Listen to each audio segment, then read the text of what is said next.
우리가 살아가다 보면 우리의 인생이 그래요. 원치 않지만, 아무도 바라지 않지만 때론 우리가 절망과 낙심할 수밖에 없는 상황들을 우리가 만나기도 해요.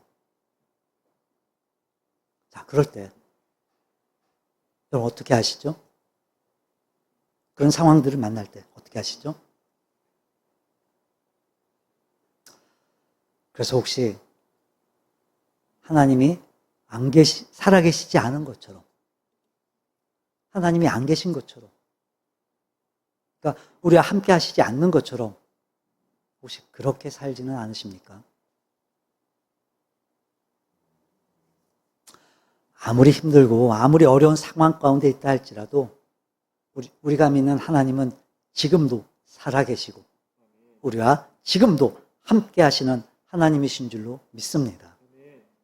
그러니까 여러분, 정말 어떤 경우에도 낙심과 좌절 가운데 허덕이지 말고 이 살아계신 하나님을 확신하고 함께 하시는 하나님으로 인해 여러분 힘을 내시기를 바랍니다. 하나님은요 살아계세요. 지금도 우리와 함께 하십니다. BC 666년경에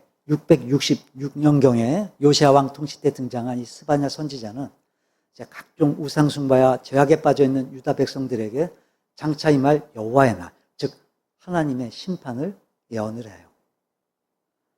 그래서 이미 종교적으로 또 도덕적으로 무너져 있었던 이 어두운 시기에 장차 임하게 될 이 하나님의 심판은 유다 백성들을 더욱더 비탄과 절망에 빠지게 해요. 하지만 하나님께서는요 그들에게 새로운 희망의 메시지도 또 주세요. 그러니까 어둠 속에서 그들에게 주어진 하나님의 구원의 약속이었어요. 오늘 본문 스바냐 3장 이제 14절 이후의 내용은요 그렇게 이제 이스라엘을 향한 회복과 구원의 내용이에요. 그러니까 하나님께서 그들을 향해서 희망과 격려의 메시지를 주시는 거예요. 자, 그래서 16절을 보게 되면요. 하나님께서 이제 그들을 향해 이렇게 말씀을 하세요. 두려워하지 말라. 시온아, 내 손을 늘어뜨리지 말라. 그래요. 자, 손을 늘어뜨리지 말라. 어떤 의미랬죠? 절망에 사로잡혀, 이 낙심과 좌절에 사로잡혀 팔을 쭉 늘어뜨리고 있는 상태. 바로 그런 모습을 의미한다고 했죠. 그러니까 하나님께서 이제 이스라엘 백성들, 유다 백성들을 이제 격려하시면서 이렇게 말씀하시는 거예요. 이제 너희들 힘내라는 거예요. 힘을 내라는 거예요. 이제 용기를 내라는 거예요. 여러분, 우리의 인생이 그렇다니까요.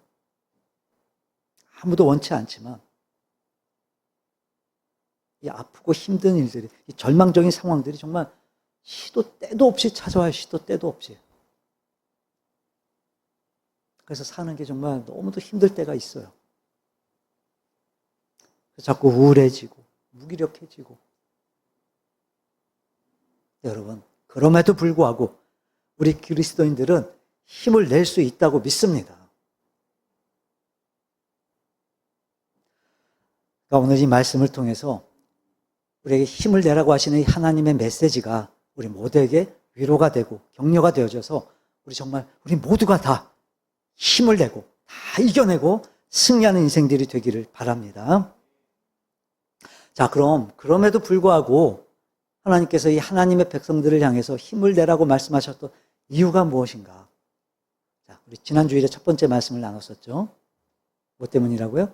하나님께서 함께 하시기 때문이었어요. 15절에도 그리고 17절에도 하나님은요 그들에게 지금 연거푸 말씀하세요. 하나님이 너의 가운데 계신다는 거예요. 그래요, 맞아요. 지금 당장은 절망이에요. 지금 당장 너무 힘들어요. 하나님의 심판이 예고되고 있어요. 근데 그럼에도 불구하고 하나님은요 그들 가운데 함께 하신다고 말씀해 주셨어요.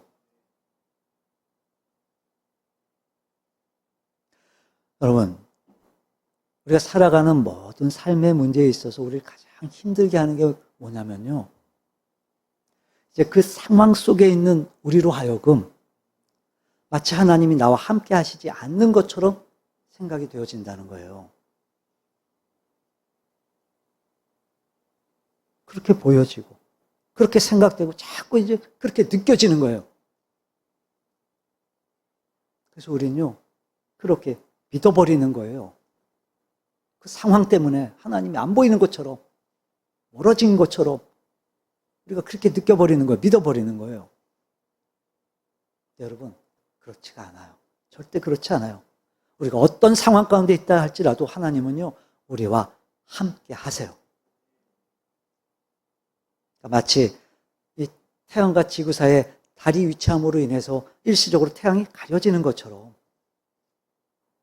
여러분, 하나님과 우리 사이에 이제 우리를 낙심하고 좌절하게 하는 그 어떤 사건들이 끼어들면서 그 상황들이 자꾸 끼어들면서 우리의 믿음의 시선을 자꾸 가려버리는 거예요. 여러분, 이 일식이 일어난다고 해서 이 태양이 없어지는 게 아닌 것처럼 때론 우리가 겪는 그 상황 때문에 마치 주님이 안 계신 것 같아도 주님이 함께 하시지 않는 것 같은 그런 생각이 들지 모르지만 여러분, 그렇지 않아요. 그럼에도 불구하고 하나님은요, 언제나 변함없이 하나님은 우리와 함께 하세요. 그러니까 여러분, 그런 마음들이 자꾸만 들수록 우리가 더 의지적으로 우리가 변함없이 나와 함께 하시는 그 하나님을 우리가 신뢰하는 그 믿음의 고백을 우리가 하나님 앞에 드릴 수 있어야만 돼요. 특별히요, 하나님은요, 우리 안에 거하신다고 했어요. 우리 안에 거하신다고 했어요, 하나님이. 우리 가운데, 즉 우리와 가장 가까이 우리 안에 하나님은 함께 하신다고 하셨어요.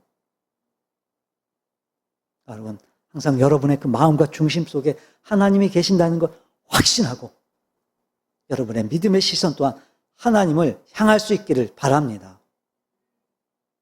자, 그래서 오늘은 이제 두 번째 말씀을 나눌까요? 자, 그럼 우리가 그럼에도 불구하고 무슨 근거로 우리가 힘을 낼 수 있을까? 그러니까 하나님께서는 절망 가운데 있는 그 하나님의 백성들에게 하나님께서 어떤 이유로 힘을 내라고 지금 말씀하고 계시는가?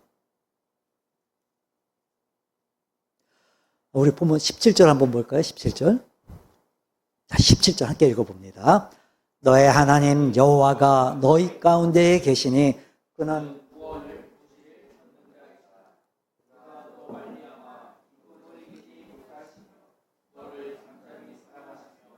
너로 말미암아 즐거이 부르며 기뻐하시리라 하리라. 아멘. 여러분, 하나님이요, 이스라엘 백성들한테 힘을 내라고 말씀하세요. 손을 늘어뜨리지 말라고 하세요. 그러니까 그들을 위로하시고 그들을 격려하세요. 자, 그러니까 왜 그들이 힘을 낼 수 있느냐? 하나님께서 그들을 사랑하시기 때문에 그래요. 여러분, 우리를 둘러싸고 있는 그 상황들이 아무리 절망적이고 아무리 암울하다 하더라도 그럼에도 불구하고 우리가 힘을 낼 수 있는 이유가 뭐냐면 하나님께서 우리를 사랑하시기 때문에 그래요. 자, 근데 그렇게 하나님이 우리를 사랑하시는데 지금 이 17절에 보면 어떻게 사랑하신다고요? 우리를 어떻게 사랑하신다고요? 잠잠히 사랑하신대요. 잠잠히. 여러분, 지금 이 잠잠히 이 말을 어떻게 이해하실지 모르겠는데, 자, 얼핏 보면 잠잠히 사랑한다. 잠잠히 사랑한다. 이게 뭐 이렇게 뜨겁게 열렬히 사랑한다는 것도 아니고, 이 잠잠히 사랑한다? 이게 지금 덜 사랑하시는 건가?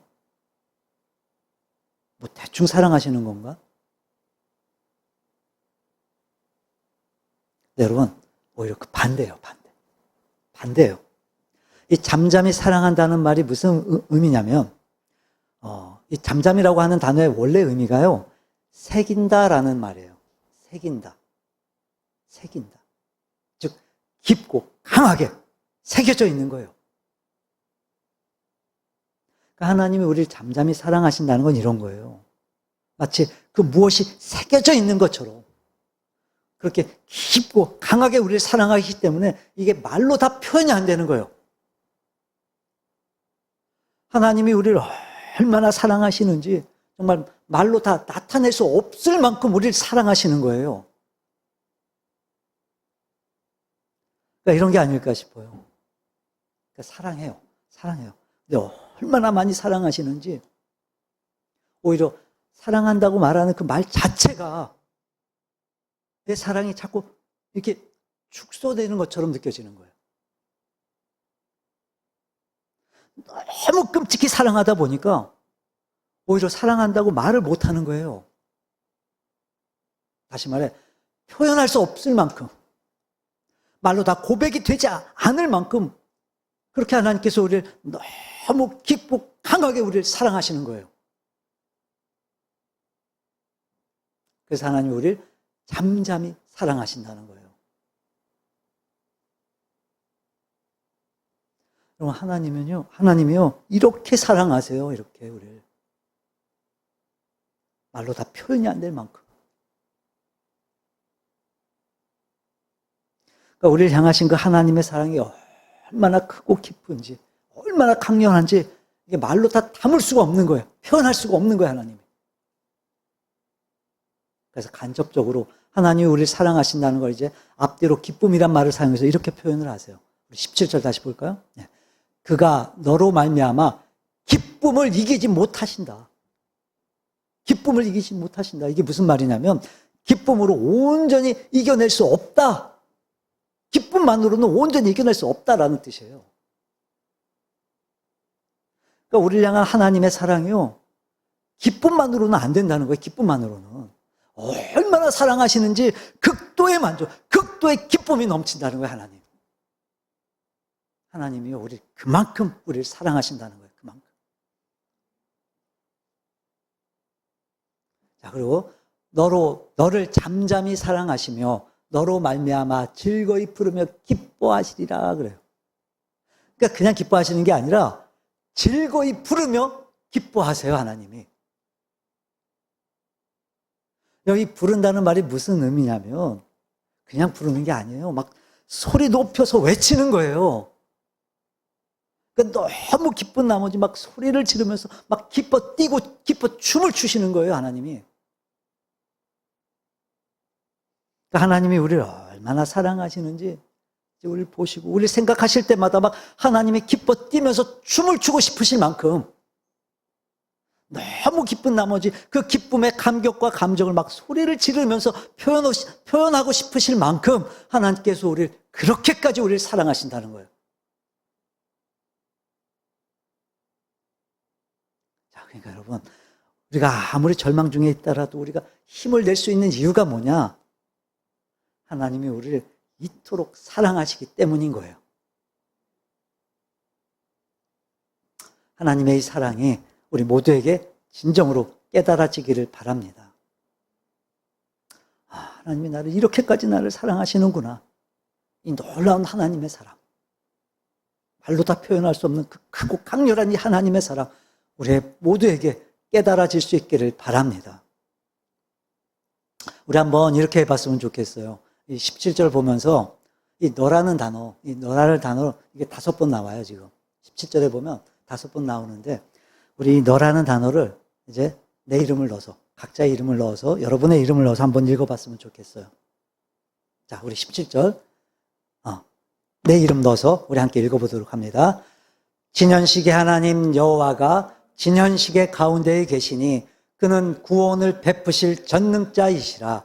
그가 진현식으로 말미암아 기쁨을 이기지 못하시며 진현식을 잠잠히 사랑하시며 진현식으로 말미암아 즐거이 부르며 기뻐하시리라 하리라. 아멘. 이 말씀 우리 이번 한 주 동안 정말 지금처럼 각자 이름을 넣어서 내 이름 넣어서 이렇게 계속해서 반복해서 한번 읽어봤으면 좋겠어요. 그래서 나로 말미암아 막 기쁨을 이기지 못하시고 나로 말미암아 막 기쁨의 화성을 지르신 그 하나님의 사랑을 우리가 정말 진정으로 우리가 한번 깨달았으면 좋겠어요.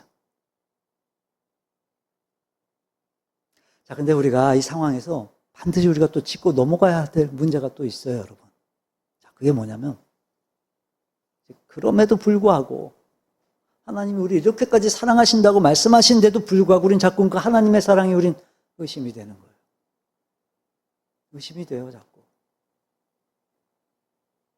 그러니까 하나님이 날 사랑하시는 걸 우리가 모르질 않는데, 하나님이 날 사랑하신다는 걸 내가 분명히 알고 있는데, 하나님이 날 그렇게 사랑하신다고 해도 이게 힘이 자꾸 안 나는 거예요. 힘이 생기질 않는 거예요, 힘이. 하나님이 날 사랑하신다는 걸 분명히 내가 알아요. 근데 그 생각을 하면 막 힘이 생기고 막 용기가 생기고 막 기운이 나야 되는데, 그래, 뭐 하나님이 날 사랑하시지. 맞아, 하나님 날 사랑하셔. 이 하나님의 사랑이 그러니까 실제적으로, 실존적으로 우리에게 이게 깨우쳐지지가 않는 거예요. 즉, 믿어지지가 않는 거예요. 그래서 하나님이 말씀하시는 거, 이 하나님이 날 사랑하신다는 이 말씀이 이게 우리한테 위로가 되질 않는 거예요. 힘이 되질 않는 거예요. 격려가 되질 않는 거예요. 왜 그럴까요? 왜 그럴까요, 여러분? 왜 그럼에도 불구하고 우리가 하나님의 사랑을 자꾸 의심하게 되는 걸까요? 자, 먼저 우리가 이 하나님의 사랑이 어떤 건지를 우리가 먼저 좀 생각해 봐야 될 것 같아요.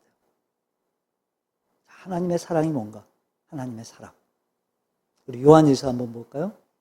요한일서 4장 9절에 보면 하나님의 사랑이 우리에게 이렇게 나타난 바 되었으니, 그러니까 하나님의 사랑이 이렇게 나타났대요, 우리한테. 어떻게 해요? 하나님이 자기의 독생자를, 그러니까 예수님을 세상에 보내심은, 하나님의 사랑이 뭐예요? 예수님을 우리를 위해 보내주신 거예요. 이유가 뭐였어요? 그로 말미암아 우리를 어떻게 하시려고요? 살리시려고. 자, 그 다음 10절 볼까요? 10절 함께 읽어봅니다. 사랑은 여기 있으니 우리가 하나님을 사랑한 것이 아니요 하나님이 우리를 사랑하사 우리 죄를 속하기 위하여 화목제물로 그 아들을 보내셨습니다. 하나님이요, 우리를 살리시려고, 나를 살리시려고 예수님을 보내셨대요. 그게 무슨 의미예요, 여러분? 우리의 죄에서 구원해 주시려고 하나님께서 예수님을 화목제물로 우리에게 보내주셨다는 거예요. 어떤 시인이요, 사랑을 위대한 편견이다라고 표현을 했어요. 위대한 편견이다. 그러니까 우리는 우리의 죄 때문에 이미 하나님의 저주와 심판과 멸망을 우리가 받고 있었어요. 너무도 당연해요. 근데 하나님이 우리를 사랑하시고 예수님을 보내주셨어요. 근데 이건요, 정말 위대한 편견이었어요. 심판의 대상인 우리를 하나님은 구원의 대상으로 여겨주신 거예요. 멸망의 대상인 우리를 하나님은 생명의 대상으로 여겨주신 거예요. 그랬기 때문에 예수님을 우리 대신 그렇게 십자가에 매다시고 우리를 살리신 거예요. 우리를 구원해 주셨던 거예요. 여러분, 죄인은 죄인이잖아요. 죄인이에요. 심판받아 마땅해요. 저주받아 마땅해요. 죽어 마땅해요. 죄인이니까. 그런 죄인이니까. 근데 하나님이 우리를 얼마나 사랑하셨냐면 우리에 대한 편견을 가지신 거예요. 그 사랑 때문에. 그래서 멸망의 대상이었던 우리를 은혜의 대상으로, 심판과 저주의 대상이었던 우리를 구원과 생명의 대상으로 예수님 보내주신 거예요. 바로 이 사랑이 저와 여러분을 향하신 하나님의 사랑인 거예요. 위대한 편견. 지옥도 천국으로 바꾸시는 그 하나님의 위대한 편견. 바로 이게 저와 여러분을 향한 하나님의 사랑이에요. 자, 그리고 또 하나님의 사랑은요, 또 이런 거예요. 우리 로마서 5장 볼까요? 자, 8절 보세요. 네. 우리가 아직 죄인 되었을 때, 우린요, 여러분, 죄인이었어요. 같이 읽어볼까요? 우리가 아직 죄인 되었을 때 그리스도께서 우리를 위하여 죽으심으로 하나님께서 우리에 대한 자기의 사랑을 확증하셨느니라. 여러분, 죄인은요, 사랑받을 대상이 못 돼요. 근데 죄인인 우리를 하나님은요, 사랑의 대상으로 여겨주셨어요. 그리고 우리를 구원해 주시기 위해서 누가 죽으셨어요?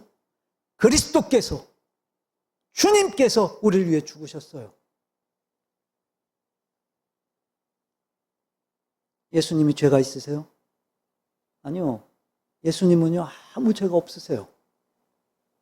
근데 죄 없으신 예수님께서 죄 있는 우리를 대신해서 십자가에서 죽으셨어요. 그게 우리를 향하신 하나님의 사랑이에요. 여러분, 예수님께서 우리를 위해서 죽으신 이 십자가의 은혜는요, 완벽한 사랑이었어요. 완벽한 사랑. 어떤 이유냐? 첫째, 그래요. 우리를 사랑하신 거예요, 하나님이. 죄인인 우리를 하나님이 사랑하신 거예요. 즉, 사랑받을 자격이 없는 죄인인 우리를, 사랑할 만한 대상이 아니었던 죄인인 우리를 하나님이 사랑하셨어요. 맞아요, 그게. 근데 여러분, 그것만 가지고는 불완전해요. 왜냐하면 이 사랑의 한편엔 공의가 있거든요. 공의가 있거든요. 그럼에도 불구하고 하나님은 우리를 너무도 사랑하셔서 우리의 죄를 해결해 주시려면 반드시 이 누군가는 죄값을 치러야 됐단 말이에요. 공의로우신 하나님이시잖아요. 반드시 해야 되는 거잖아요, 이거. 하나님은 죄를 반드시 처벌하시는 엄격한 공의의 하나님이시니까 해결이 돼야 되잖아요. 하나님께서는 죄 있는 우리를 사랑하셔서 우리를 살리시기 위해 죄 없으신 그리스도 예수에게 우리의 모든 죄를 다 담당시키시고 그 예수님을 십자가에서 죽이셨어요. 그래서 하나님은 그 하나님의 공의도 이루셨어요, 하나님이.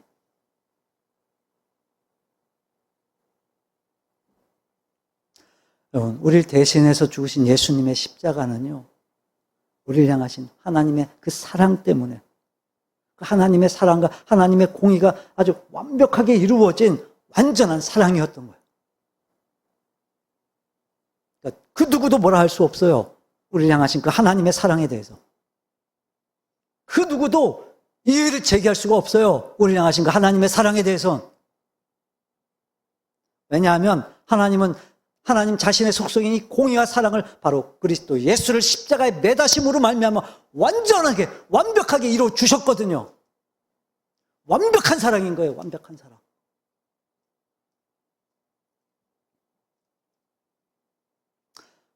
여러분, 우리를 향하신 하나님의 사랑은 위대한 편견이었어요. 우리를 향한 하나님의 그 사랑은 완전한 사랑이었어요. 이 놀라운 하나님의 사랑이 바로 저와 여러분에게 주어졌던 거예요.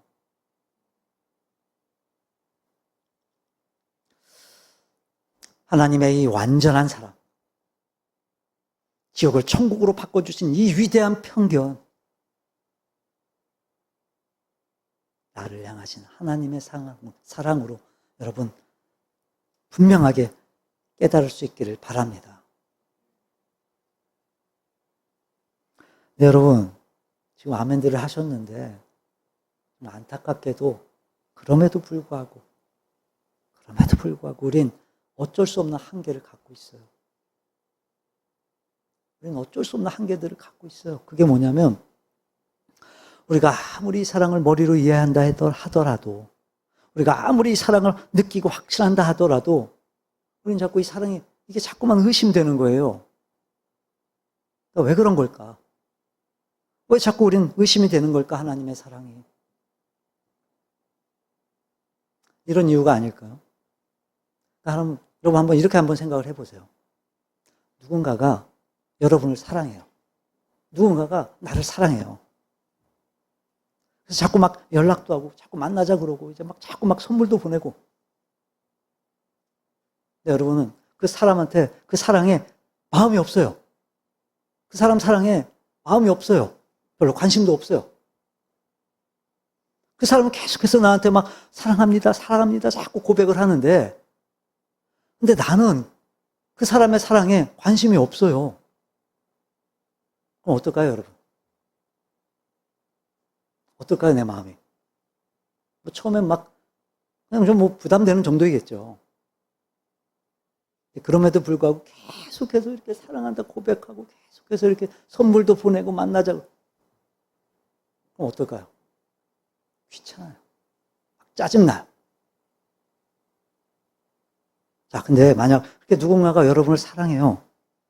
근데 난 처음엔 그냥 뭐 그닥 뭐 이렇게 마음도 관심도 없었는데 이제 서서히 그 사람한테 마음을 두기 시작하고 그 사람한테 이제 관심을 갖기 시작해요, 내가.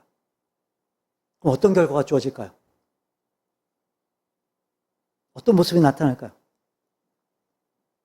그 사람의 그 사랑이 얼마나 소중하고 애틋한지 나도 느끼게 될 거예요.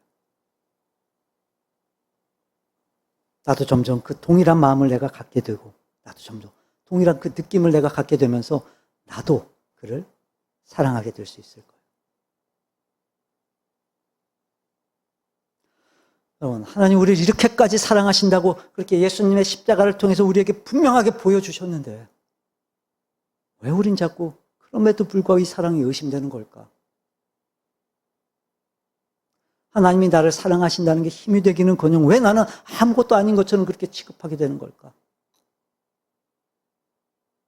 여러분, 하나님은 분명 나를 사랑하시는데 나는 하나님을 사랑하지 않는 게 아닐까?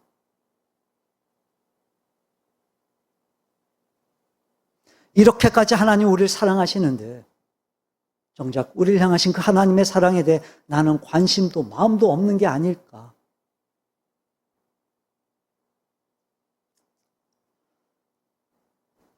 그러다 보니 하나님이 날 사랑하신다는 걸 내가 모르지는 않는데 그닥 달갑지도 않고 그렇게 막 신이 나지도 않고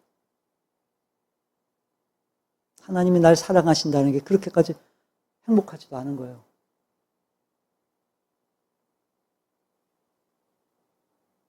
여러분 잊으시면 안 돼요. 사랑은요, 나 혼자 하는 거 아니에요. 상호 관계에서 이루어지는 거예요, 사랑은. 하나님이요, 우리를 사랑하세요. 나를 사랑하세요. 어떤 논리로도 설명되지 않는 정말 위대한 편견이셨어요. 그리고 완전한 사랑이었어요. 이 사랑이요, 절대로 변하지도 않는데요. 우리 한 사람 한 사람을 향한 하나님의 사랑이에요. 내가 그 사랑에 마음을 들이지 않아요. 그 사랑에 관심도 없어요. 나를 그토록 사랑하시는 그분과 내가 시간을 보내려고 하질 않아요. 그러니까 하나님의 그 사랑이 깊고 친한 그런 강렬한 사랑으로 내게 느껴지지가 않는 거예요. 즉 하나님의 사랑 그 자체에 문제가 있었던 게 아니라 그 사랑을 받은 내가 그 사랑에 어떻게 반응하느냐, 그게 문제였던 거예요.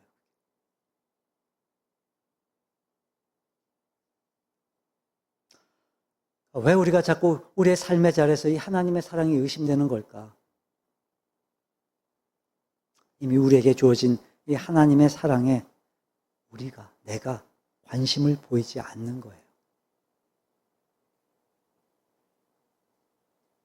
여러분, 하나님의 사랑은요, 이미 그 사랑을 내가 받았으니까, 이미 그분이 나와 함께 하시니까, 이제 나도 그분의 사랑에 마음을 두고, 관심을 쏟고, 눈물을 쏟고, 시간을 보내고, 그러면서 점점 그 깊은 그 하나님의 사랑을 차근차근 깨달아가기 시작하고, 느끼기 시작하고 깨우치기 시작하면서 이제 실제 실제의 내 삶에서 나를 향하신 하나님의 사랑으로 그렇게 하나하나 깨우쳐가기 시작하는 거예요.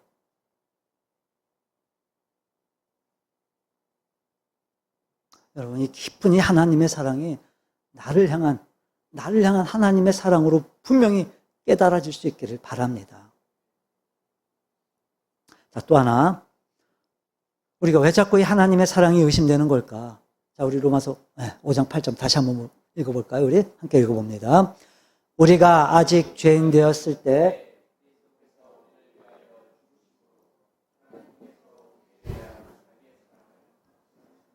아멘. 여러분, 그냥 우리를 위해서 죽으셔서 하나님 우리를 사랑하셨다 이러면 될 걸, 하나님께서 우리에 대한 자기의 사랑을 뭐 하셨대요? 확증하셨대요. 확증. 이게 무슨 말이에요, 여러분? 그러니까 예수님, 이 죄 없는 예수님을 우리의 죄를 다 담당시켜서 십자가에 매다신 이유가 하나님께서 우리를 사랑하신다는 걸 확증. 즉 확실히 증명하시기 위함이었다는 거예요. 여러분, 그냥 사랑하신 게 아니라 사랑을 확증하신 거예요. 확증하신 거예요. 다시 말해, 하나님은요, 하나님 우리를 사랑한다는 사실을 증명해 보이려고 하신 거예요. 이게 무슨 말이에요, 여러분? 의지를 갖고 사랑하신 거예요. 의지를 갖고. 그냥 사랑한다가 아니고 우리를 향하신 그 하나님의 사랑을 확증, 보여주고 싶으셨던 거예요. 확실히 증명해 주고 싶으셨던 거예요. 그러니까 이유가 뭐냐? 자, 우리 6절 볼까요? 네. 우리가 아직 연약할 때 기약대로. 그러니까 하나님은요, 약속하셨거든요. 약속하신 거예요. 즉 이런 거예요. 하나님이 우리를 사랑하신다는 건 하나님의 약속이었어요. 약속이었어요. 자, 그래서 하나님은요, 그 약속을 지금 어떻게 하시는 거예요? 지키시는 거예요, 지금. 그 약속 지키시는 거예요. 그래서 그 약속을 지키시기 위해 뭐가 필요했어요? 하나님의 의지가 필요했어요. 의지가. 왜요? 내가 너희들을 사랑한다라고 하는 이 약속을 하나님이 보여주고 싶으신 거예요. 지키시는 걸 지금 보여주고 싶으셨던 거예요. 의지를 가지고 하나님이 우리에게 확실히 보여주신 거예요. 그래서 예수님을 십자가에 매다신 거예요. 보여주시기 위해서. 확증하시기 위해서. 왜 우리가 자꾸 하나님의 사랑을 의심하게 되는 걸까? 우리를 향하신 하나님의 사랑은 여러분 감정이 아니에요. 의지였어요. 우리는요, 우리를 향하신 이 하나님의 사랑을 우린 자꾸만 이 감정으로만 느끼려고 하는 거예요. 여러분, 사랑은요, 감정이 아니에요. 의지예요. 여러분들도 다 경험해 보셨을 거예요. 여러분, 감정은요, 그래요. 생겼다가 사라질 수 있어요. 즉, 사랑은 감정이나 느낌을 넘어서 의지이고, 결심이고, 신성한 약속이라는 거예요. 그러니까 여러분, 약속을 지키려면 이 감정만 가지고는 안 되는 거예요. 의지가 있어야 되는 거예요, 의지가.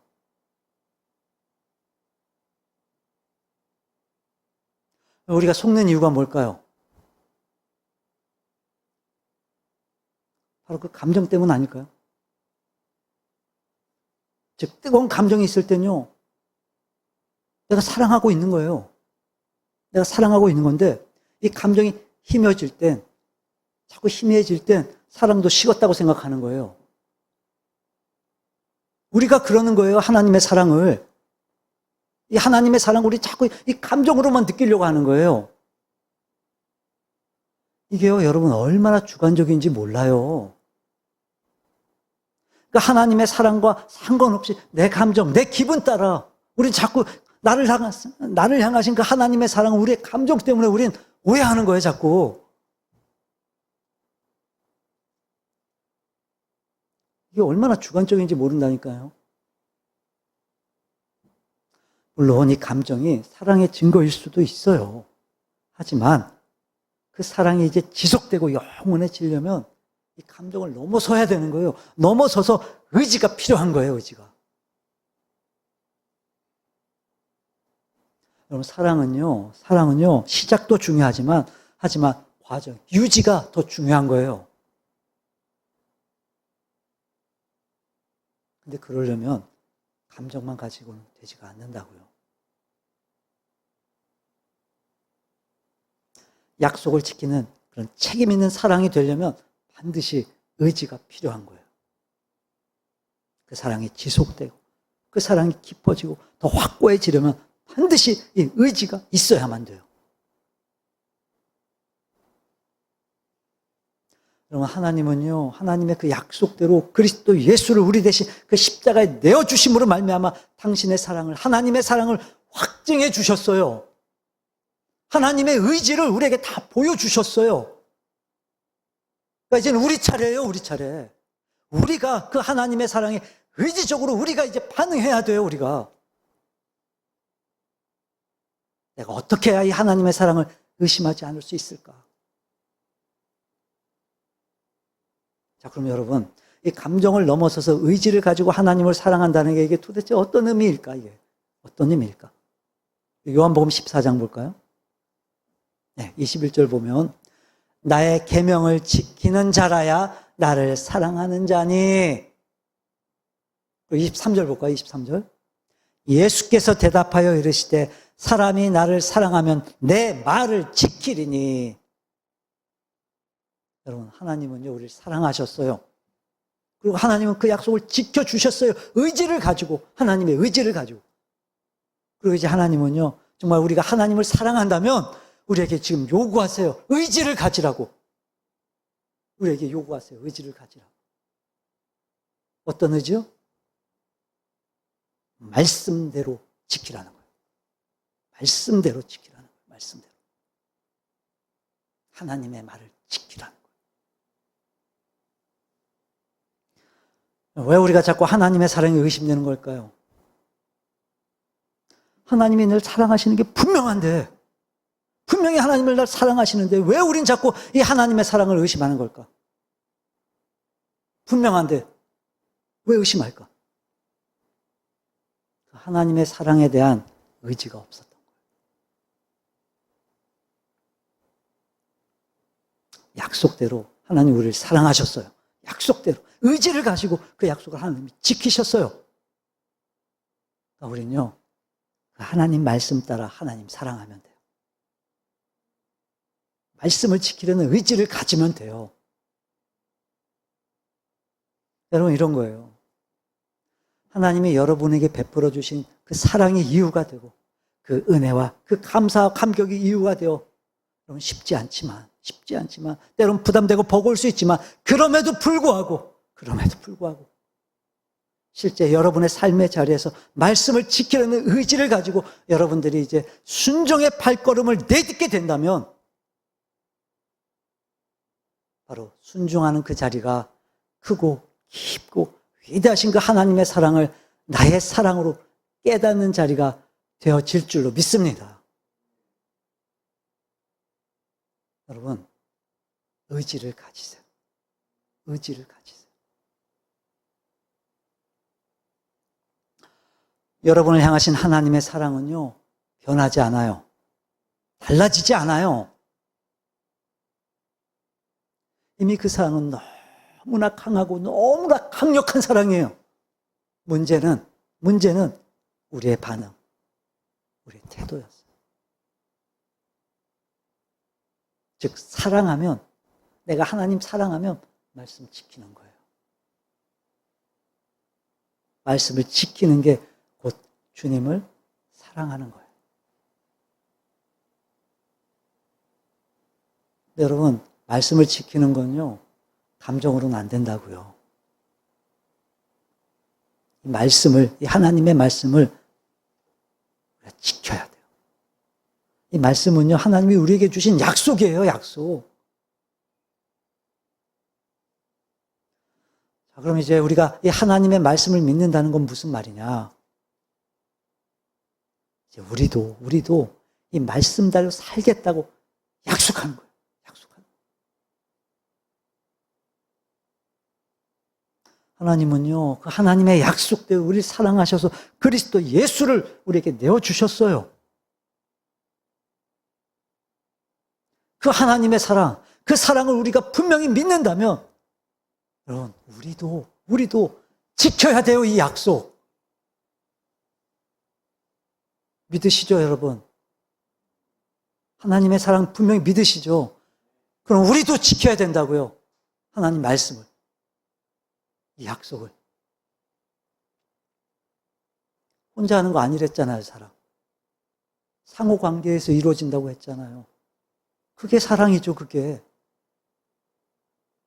그래야 사랑이 지속되죠. 감정만으로는 안 돼요. 지켜야 돼요, 약속. 그래야 사랑이 유지가 돼요. 그래야 깊어지고, 그래야 확실해지고, 그래야 분명해져요. 여러분, 사랑은 감정이 아니에요. 사랑은 의지예요. 감정을 넘어서는 의지.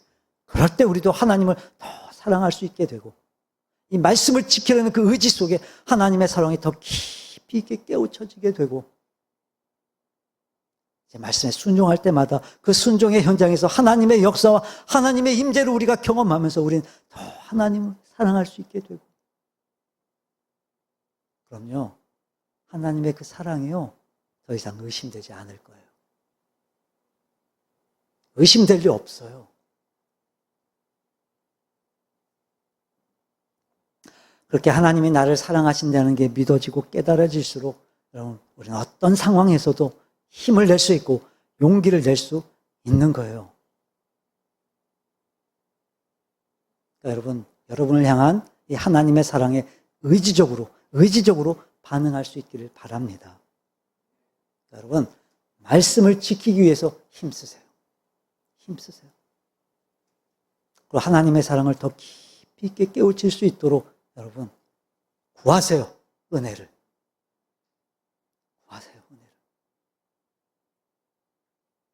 그래서 어떤 상황에서도 하나님이 나를 사랑하신다는 이 분명한 사실을 확신하고 늘 힘을 내고 용기를 낼 수 있기를 바랍니다. 말씀을 정리합니다. 그럼 주님은요, 마치 내가 아니면 안 된다는 마음으로 우리를 사랑해 주셨어요. 주님이면 안 된다는 그 마음으로 우리를 사랑해 주셨어요, 주님이. 그런 주님의 마음이 담겨져 있는 이야기가요, 이제 누가복음 15장에 이제 세 가지의 비유로 나와요. 양이 100마리가 있어요. 근데 한 마리를 잃어버렸어요. 몇 마리 남았죠? 99마리가 남아있어요. 근데 목자는요, 그 99마리의 양을 우리에 놔두고 잃어버린 그 한 마리를 찾아 나서요. 왜요? 왜 찾아가요? 그 한 마리가 아니면 안 되는 거예요.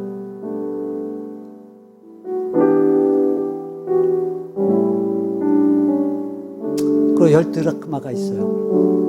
근데 한 드라크마를 잃어버렸어요. 몇 개 남았어요? 아직 9드라크마나 남아있어요. 근데도 잃어버린 그 한 드라크마를 찾는단 말이에요. 그 두 아들이 있어요. 근데 둘째 아들이 이제 아버지 재산을 달라 그래서 집을 나가버렸어요. 그 재산 받아서 집을 나가버렸어요. 근데 집에는 아직 말 잘 듣는 첫째 아들, 맏아들이 집에 남아있어요. 근데도 불구하고 이 아버지는 그 집 나간 아들을, 둘째 아들을 눈이 빠져라 기다리는 거예요.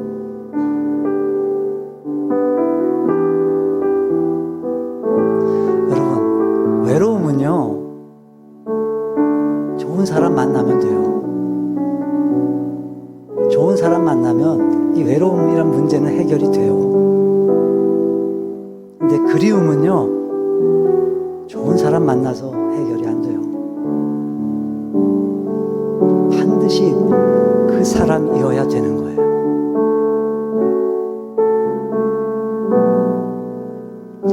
예수님은요, 우리를 사랑하시는 게 나를 사랑하시는 게 당신의 그 십자가의 아픔보다 더 크셨던 거예요.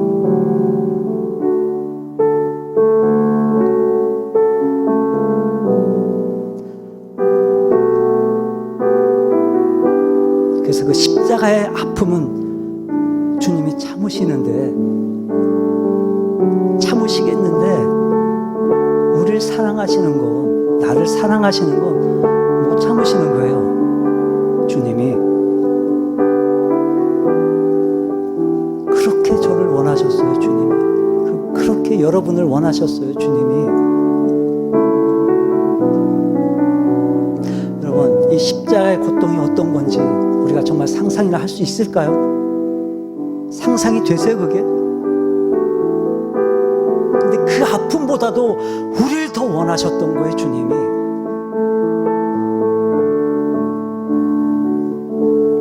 이렇게 정말 말로 다 표현할 수 없는 그 크고 깊고 그 위대한 사랑을 우리에게 주셨어요, 주님이. 그러니까 여러분, 얼마든지 우리가 힘을 낼 수 있고 얼마든지 우리가 일어설 수 있어요. 그러니까 여러분, 우리의 삶이 때론 너무도 힘들기도 하지만, 그래서 많이 또 버겁고 괴로울 수 있지만, 하나님이 여러분을 사랑하신다는 이 사실을 여러분 분명히 확신하고, 이 하나님의 사랑이 우리에게 정말 위로와 용기가 되기를 바랍니다. 그리고 이제 그 무엇 때문에가 아니라 나를 향하신 그 하나님의 사랑 때문에 이제 그 어떤 어려움도 다 이겨내고 일어서면서 이 하나님의 사랑을 통해 더 큰 힘과 용기를 얻고 오히려 그 모든 삶의 무게들을 이겨내실 수 있기를 주님의 이름으로 축원합니다.